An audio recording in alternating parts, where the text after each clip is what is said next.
the shadow spiritual awakening path of the dark chosen ones.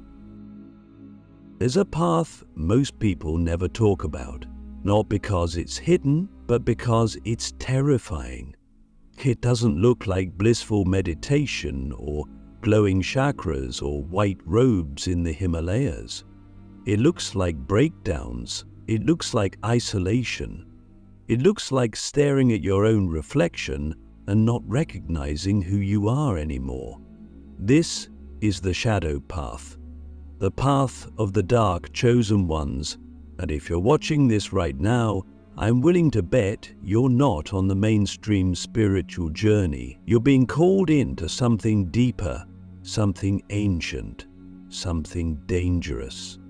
Not dangerous in the way of harm, but dangerous in the way that it will destroy everything false inside you. This path will not give you comfort, it will give you truth. And truth, when you've built your identity on illusions, doesn't feel like enlightenment. It feels like death. We are taught to chase the light, to manifest joy, peace, abundance, and there's nothing wrong with that, until it becomes an escape, until your obsession with light blinds you to the darkness you carry. Because here's the deepest secret of the spiritual path. You cannot ascend until you descend. You cannot become whole until you integrate the parts of yourself you were taught to deny, suppress, or fear. And that's where the dark chosen ones come in. We are not here to bypass the shadow. We are here to walk through it, to face it, to become it. Not because we are evil, but because we were chosen to bring light into the darkness. Not to erase it, but to illuminate it. Click subscribe to this channel to get more profound spiritual lesson. This path usually begins with a collapse. Not an awakening that feels like love, but an initiation that feels like loss. You lose your job, your relationships fall apart, you become disgusted with the life you once built. Nothing makes sense. You feel like you're being stripped down to nothing. That's not a failure. That's the first step. The shadow path begins when the false self starts to disintegrate. When your soul says, "Enough," and the universe responds by tearing down everything that was built on ego, most people panic here. They call it depression. They call it a crisis. But if you look closer, you'll see the divine hand behind it all. You're not breaking down. You're being broken open. And once this collapse begins, the real work starts. You begin to see your patterns, your addictions, your wounds, all the parts of you that use control, manipulation, or performance to feel safe, loved, and seen. The shadow path forces you to meet the parts of yourself you've spent your whole life running from, the part that still craves validation, the part that secretly hates itself, the part that sabotages love because it doesn't believe it deserves it, and you don't get to bypass any of it. You sit with it, you listen, you grieve, you rage, you remember. You begin to understand that your darkness is not a flaw, it's not a mistake, it's your initiation. It's the part of your soul that agreed to take on distortion, so you could heal it from the inside out. The world will not understand this path, and that's part of the test. You will be misunderstood, labeled, judged, because you are not here to fit into the world's idea of spiritual. You're here to transcend it, to show others that true enlightenment is not about escaping pain, but about becoming conscious inside it. You will learn to hold rage without letting it possess you, to feel grief without drowning in it, to stand in your truth even when it threatens every false identity around you. This is not easy, but it is holy. And the ones who walk this path are not weak, they are warriors. Not of violence, but of presence. It takes immense strength to hold your entire truth, light and shadow, without flinching. And here's where things get even more intense. Once you've faced your own shadow, the world will begin to reflect it back to you. People will project their unhealed parts onto you. You'll trigger others just by existing, not because you're doing anything wrong, but because your very presence becomes a mirror. When you've integrated your darkness, you carry a frequency of truth that shatters illusions. And people either awaken around you or reject you. That's part of the sacrifice. You may walk alone, you may feel like an outcast, but you were never meant to blend in. You were meant to disrupt, to activate, to awaken. Let me ask you something, and don't answer too quickly. What if your suffering wasn't punishment, but preparation? What if the reason your life fell apart is because you were being chosen to carry a frequency that most people can't hold? This is the question that begins to change everything, because once you see your pain as part of your path, you stop resisting it. You begin to work with it. You realize that every heartbreak carved you open for more compassion. Every betrayal taught you discernment. Every fall taught you how to rise, not just for yourself, but for the collective. You stop asking, "Why me?" and start asking, "What am I here to embody through this?" Because the shadow path isn't just about healing, it's about embodiment. You don't just learn lessons, you become the lesson. You don't just speak truth, you live it. And when you do, your entire frequency changes. You become magnetic, not because of charm, but because of depth. People feel you. They don't know why, but they sense something ancient in you. Something real, something raw. And that's because you've earned it. You didn't inherit your power.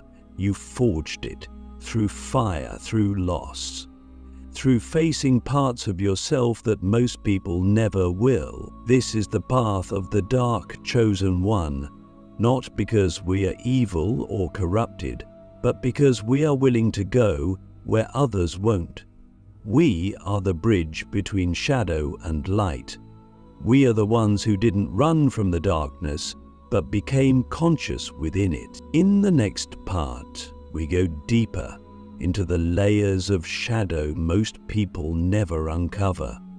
We'll explore how to identify the unconscious masks still running your life and how to dismantle them with surgical precision. If you thought the collapse was the hardest part, wait until you meet the parts of you that adapted to survive it. The mask and the mirror, how shadow personas quietly shape your destiny. There's a moment after the collapse, after the initial awakening into your shadow, where things get even more deceptive. You think you've seen it all. You think the storm has passed. You've cried, you've screamed, you've faced the abyss, but now something more subtle begins to emerge. It's not the obvious pain. It's not the trauma screaming through your nervous system. It's the quiet voices, the unconscious behaviors, the patterns you thought were your personality. This is the next layer of the shadow path, the mask. And the mask is dangerous because it looks like you. It feels like identity, but it's not. It's adaptation. The truth is, most of us learned how to survive long before we ever learned how to be. We became performers. We read the room, we adjusted our tone, we figured out how to be lovable, acceptable, safe. And over time, those survival strategies became masks, so convincing that even we forgot they weren't real. The caretaker, the overachiever, the rebel, the healer, the strong one. These are not your essence, they are your armor. And on the shadow path, the divine will slowly begin to strip them away. Not to punish you, but to reveal you. But it makes you can't. But here's the thing. These masks don't go quietly. They're not just habits. They're identities built on fear. They are the parts of you that say, if I stop being this way, people will leave. If I drop this mask, I'll be exposed. If I let go of this role, I'll be nothing. And that's the real fear, the void beneath the performance. But if you're going to walk the path of the dark chosen, you must be willing to enter that void, because only in the void can the real you begin to emerge. Let me ask you something that cuts through all illusions. Who are you without your story, without your wounds, without your roles? Can you even answer that without reaching for something external? Because the truth is, very few people ever meet their essence. They spend their whole lives defending an image, never realizing that authenticity isn't something you achieve. It's what's left when you let everything else fall away. On this path, the mirror becomes your greatest teacher. Life begins to reflect your shadow personas with surgical precision. You'll attract relationships that mirror your masks. You'll experience situations that challenge your identity. You'll feel like the universe is conspiring to expose you, and it is, because exposure is liberation. You cannot heal what you still protect. You cannot evolve what you refuse to see. And so the divine keeps placing you in situations that force you to confront your false self. You may find that the mask of the healer is actually a way to feel needed, that the independent one is terrified of being abandoned, that the spiritual one is addicted to superiority. These are hard truths, but they are sacred, because when you meet them with humility, with curiosity, with presence, you begin to reclaim your power. You stop outsourcing your identity to roles. You stop performing for love. You start living from a deeper place, a place that doesn't need to be validated because it knows its worth. And here's the paradox. As you drop these masks, you may feel more vulnerable than ever, but you'll also feel more free, because the masks were never protecting you. They were caging you. They were keeping you from being fully seen. And the truth is, intimacy, real intimacy, can only happen when the masks are gone. That's why so many chosen ones feel disconnected in relationships. You can't be met in your truth when you're hiding behind a performance. How your truth is worth what you hide, and if you're hiding something true, you'll feel perceived disappointment yourself. The shadow path isn't just about awakening to yourself. It's about creating the capacity to be seen in your raw, unfiltered essence. This level of work demands radical honesty. You must begin to track your behaviors like a mystic and a scientist at once. Ask yourself constantly, what am I trying to protect right now? Who am I performing for? What would I do if I wasn't afraid of being misunderstood? These questions are not comfortable, but they are the keys to your liberation, because every time you name a mask, you loosen its grip. Every time you choose truth over performance, your soul breathes a little deeper, but don't expect the world to applaud this. When you stop playing your old roles, people will get confused. Some will feel betrayed. Some will try to pull you back into the box they're comfortable with. That's okay. Let them. Your job is not to convince them. Your job is to remember yourself, to walk forward even as parts of your old life fall away. because the more you embody your truth, the more you'll attract those who see you, not your mask. You. This is the sacred transition between shadow awareness and shadow integration. It's not just about seeing the darkness, it's about reclaiming the parts of you that were hidden within it. Your rage holds your boundaries, your grief holds your compassion, your fear holds your intuition, your shame holds your capacity for depth. These are not enemies to be conquered, they are aspects of your power waiting to be brought home. And once you begin this process of reintegration, something extraordinary begins to happen. Your energy changes, your presence deepens. You begin to walk into rooms differently, not louder but heavier, in the best way. People feel your authenticity like gravity. They don't know what it is, they just know they can't ignore it. That's the mark of someone who's walked the path of the dark, chosen. You've met your shadow. You've named your masks. And now you're becoming whole. In the next part, we go deeper into initiation. You'll discover how the world begins to test your integration with sacred trials disguised as chaos, and how to navigate them with spiritual precision instead of survival instinct. This is the stage where your power becomes real, but only if you can stay anchored in your truth while the world tries to pull you back into the old. Initiation through fire, surviving the spiritual trials that break the ego and awaken the soul. Once you've begun to strip away the masks, once the old identities start to dissolve, and you begin to embody more of your raw, unfiltered truth, the path doesn't get easier, it gets real. This is the threshold few dare to cross, the moment when the universe stops gently guiding you and starts initiating you. The fire begins. You're no longer watching the storm from a distance, you are inside it. These are not random hardships. These are sacred trials. Initiation through fire isn't about punishment, it's about purification.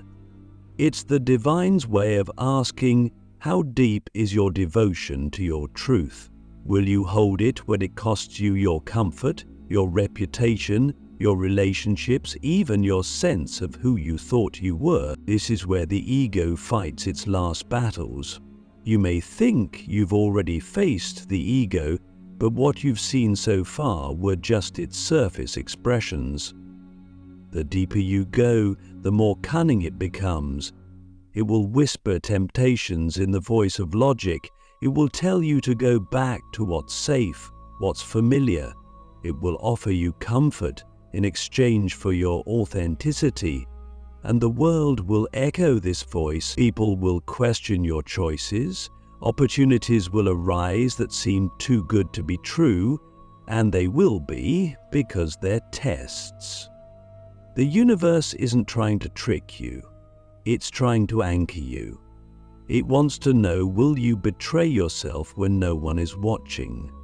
Will you sell your soul for applause, validation, or even temporary peace? These trials are brutal because they're precise.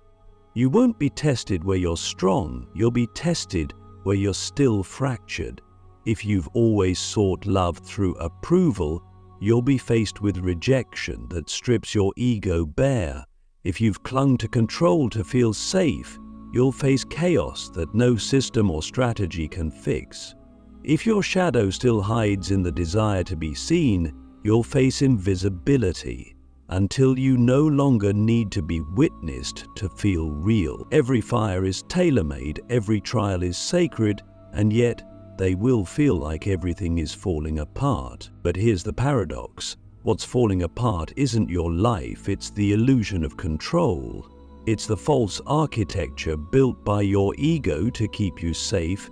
The fire burns through that, and what's left, if you can stand in it without running, is truth. Not the kind of truth that can be put into words, a felt embodied knowing, a presence that cannot be shaken because it's no longer rooted in identity, it's rooted in essence. There enough. You begin to realize that your power doesn't come from what you do, or how you're perceived, or even what you've healed. It comes from your ability to remain anchored in the chaos, to stay open when everything inside you wants to shut down, to love when it would be easier to armor up, to trust when there is no evidence left to justify that trust. This is the real initiation of the dark chosen ones, not flashy, not public. It happens in silence, in solitude, in the moments when no one sees you choosing integrity over illusion, when no one claps for your restraint, when no one knows what it costs you to stay soft in a world that rewards hardness. But make no mistake, those choices reshape your energy field, they calibrate your frequency, they turn you into someone the world can feel before you speak, someone who doesn't need to prove anything because you are the proof. You've walked through fire and remembered who you are. And then slowly the world begins to respond, not with instant rewards or obvious signs, but with resonance. You start attracting people who meet you in depth. You begin to sense timelines opening, opportunities aligned not with your ego's ambition, but with your soul's mission. Your life begins to organize itself around your truth, not because you forced it, but because you became it. The external finally mirrors the internal, but only after the fire, only after the sacred dismantling, only after the ego has been stripped of its throne and replaced with something quieter, deeper, more eternal. So I ask you now, not as a rhetorical question, but as a mirror. Can you stay true to yourself when there is nothing left to hold on to? Can you walk through the fire without becoming the flame? Can you let everything burn that was never really you and still choose to stand open, soft and sovereign? Because that's what this path demands. Not perfection, not knowledge, but devotion. Devotion to your soul above your comfort, to your truth above your image, to your becoming above your belonging. In the final part, we'll explore the emergence on the far side of the fire, the integration of your shadow, your truth, and your power. You'll discover how to live as a fully awakened, dark, chosen one in a world still asleep. How to lead, heal, and create from soul authority without losing yourself again to the noise of the world. The soul in silence, living as a fully awakened, dark, chosen one in a sleeping world. Once the fire has passed, once the ego has been humbled, the masks have shattered, and you've stood naked in the storm with nothing left but your raw essence, something almost imperceptible begins to happen. It's not loud, it doesn't announce itself, it doesn't feel like triumph, it feels like stillness. Like silence, but not the kind that's empty. This is the silence after the scream, after the collapse, after the final letting go. It's the silence of soul, pure, unshakable, and sovereign. And if you've made it this far, if you've walked the shadow path all the way through, then you know what I'm talking about. You don't need to be told you've arrived. You simply know. There's no more performance, no more posturing, no more need to be seen. You are home within yourself, finally. But here's where the real work begins. Because now you must live as this version of yourself, not just in private, but in the world. A world still asleep, a world that idolizes illusion, that rewards the mask that fears depth. You are no longer just healing, you are leading, not with words, but with presence, with the quiet power of someone who has faced their darkness and didn't flinch. Someone who moves through life with grace because they've died enough times to not fear death anymore, not physical deaths, but the ego deaths, the identity deaths, the deaths of everything that was never truly them. This is the stage of embodiment. No longer seeking, no longer hiding, you begin to walk differently. You speak less, but your words carry weight. You don't try to convince anyone of anything. You let your life reflect the frequency you've earned. You become a lighthouse in a fog of confusion, not because you're trying to save anyone, but because you are what you've become, and people feel it. They may not understand why they trust you, why they feel safe around you, why they begin to open in your presence, but it's because you've gone where they haven't yet dared to go. You are proof that the darkness is survivable, that the fire is purifying, that the shadow is not the end, it's the beginning. And yet, this stage is lonely in a new way, not because you're disconnected, but because you're different. You can no longer pretend. You can no longer go back. Small talk becomes impossible. Shallow environments feel unbearable. You crave depth like oxygen, and you won't settle for less. Not in relationships, not in work, not in how you treat yourself. You've tasted what's real, and now your soul refuses to digest anything artificial. This is the cost of awakening, but it's also the reward, because once you live from this place, everything you attract is born from alignment, not from need, not from fear, from truth. So what does life look like for a dark chosen one who has walked the full spiral of shadow awakening? It looks like quiet power, like boundaries that don't need to be justified, like intuition that speaks louder than logic, like creativity that flows from the soul, not for attention but for impact, like love that doesn't cling, doesn't prove, doesn't perform, just is. You are no longer here to fit in. You're here to build what others will one day step into. You're here to plant sacred seeds in a world that still thinks the soil is dead. And as you live this way, you begin to realize something profound. Your pain was never random. Your darkness was never a curse. It was the curriculum.